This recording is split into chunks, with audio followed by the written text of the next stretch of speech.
Over the weekend, President Obama called on Congress to pass a bill to raise the federal minimum wage for all workers. In his weekly address, the president again pushed for the wage hike from $7.25 to $10.10 an hour. Joining us now to talk to us a bit more about this is Wisconsin Senator Tammy Baldwin. Thanks for being with us today. It's a delight. Thanks. Appreciate that. So last week, the president signed an executive order actually raising the minimum wage for federal contract workers to $10.10 an hour, but he wants Congress to work on raising it for all workers. Do you support this? Oh, very strongly.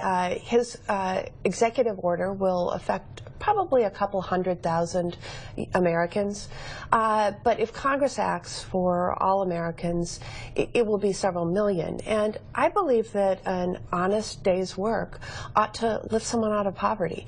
And unless we keep pace with inflation and other increases in costs, our minimum wage, remains the same. It hasn't kept pace, so I do think it's time to increase it. We're also looking at indexing it to inflation so it does keep pace here on out. Sure. And do you think it could pass Congress? I think it'll be a very difficult political battle. I've already heard some of my colleagues in each House of Congress express opposition, but I think it's short-sighted. I mean, we have to be focused on jobs in the economy, on getting our economy up to full throttle, and this is one of many strategies to grow the middle class. It won't do the job in and of itself, but I think it's one of the things we must do to get on that path. Sure. And you've been traveling the state talking about building a made-in-Wisconsin economy and building the middle class. I guess tell us a little bit about that.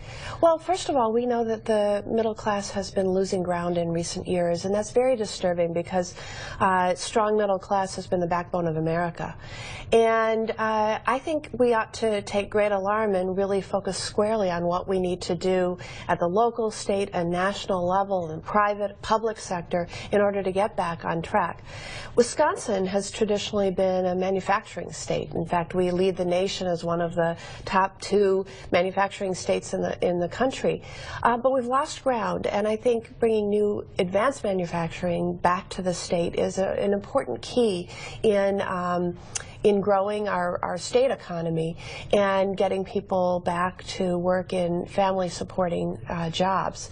I've been doing a number of things with regard to growing those manufacturing jobs, including trying to help prepare a workforce for the green-collar jobs that we see coming into the economy at a faster clip than other jobs. Sure. And do you find that this is going to be something, again, that will take some doing, will take a lot of people working together to do this?